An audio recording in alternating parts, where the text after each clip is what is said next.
Hi guys, this is Spartan765. Today I'm just doing a video on the history of Russian combat weapons, main battle weapons. This is all the way pretty much from the 1890s all the way up to present. There are four main rifles or types or variants of this rifle that are the main combat rifles over the last 120 years or so. The first main type of combat rifle, which served all the way from 1890 all the way up to about 1943 as the main combat weapon. This is the Mosin-Nagant 1891-30. This is a very, very accurate rifle. It's very accurate. It's also very long, especially with the bayonet. It gets out to be about that long. Close to almost 1 3/4 meters, pretty long. This fires the Russian 7.62 by 5.4 R standing for rimmed cartridge. It is fed by either individual rounds or a 5-round stripper clip right here. Sights graduated from 1 to 2,000 meters. It is a deadly accurate gun. It's mainly a long-range weapon. Then during the World War II, fight for Stalingrad and fight for many other cities like Leningrad, they realized they needed a weapon that was more suited for house-to-house or building-to-building combat, but still had the capability to get long-range kills. So then they switched. This was only the main weapon for 1 year, from 1944 to 1945. This only 1 year. The reason the SVT-40 is not included in here is because the SVT-40 was never a main battle weapon. It was a secondary battle weapon that was given to certain units as a specialty weapon. But these are main battle weapons, main issue weapons that were issued to your everyday soldier. Now this here is a Mosin-Nagant M44 carbine. Again, this service life of this rifle was only considered the main battle weapon for 1 year, from 1944 to 1945. Its highest year of production was 1944. Again, this is just a Mosin-Nagant with a shorter barrel, only a meter long. This rifle here is only a meter long. Better for room-to-room combat, and it also has a hinged bayonet, which makes it better for close quarters combat, other than the unwieldy long, half-meter long bayonet that was on the Mosin-Nagant that you had to have a scabbard for. This is also fed by a 5-round stripper clip of 7.62 by 5.4 R.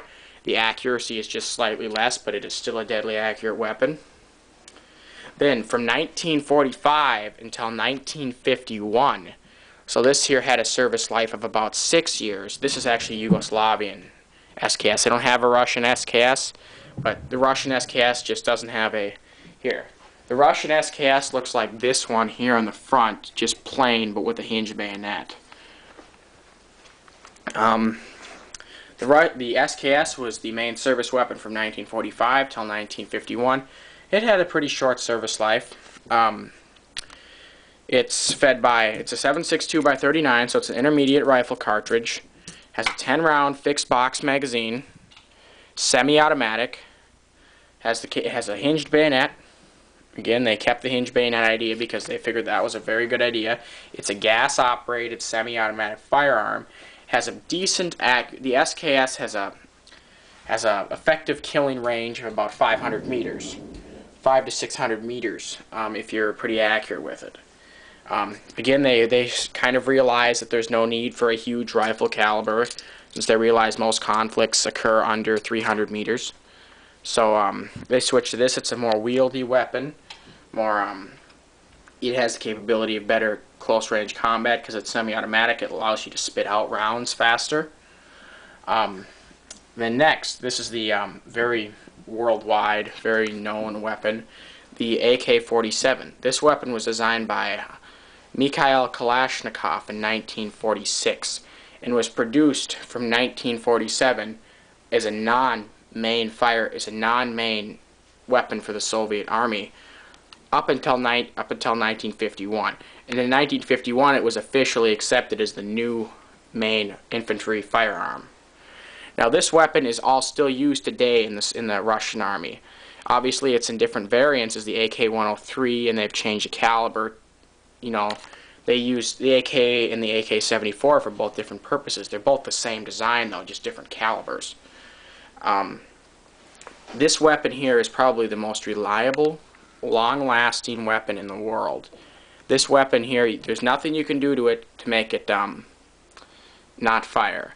Now this one here has the ability, it has a selector switch which also acts as a dust cover to protect from dust. Not like it would matter because it's a very reliable weapon. It's not gonna, but chunks of rocks obviously might jam it up. But this is a selective fire weapon. Safe, full, and semi. Now this allows, for this weapon to be used as a room clearing submachine gun type weapon, but also have the characteristics of a rifle. This can accurately kill at ranges of up to 400 meters. You're looking at about maybe 17-inch groupings to 15-inch groupings at 350 to 400 meters, all depending on how the AK was constructed and how good the barrel is, the bore, etc. But the one thing that they figured out soon after they made the AK was they needed to put a compensator on here, because this huge this is the bolt carrier, bolt and piston is all one, and it's a huge chunk of metal flying back, and it's off center. It's not off center a lot, just a little bit. So it slightly wants to pull the gun this way, so they had to put a compensator on to push it that way. So then that enabled this is an AKM, Automat Kalashnikov modernized. This is an AK-47 with a stamped receiver. That's what this 45-degree slant enabled it to be more accurate, but it's accurate enough, like I said, to get a kill at about 400 to 350 meters, which is 95% or 99% of combat confrontations occur at.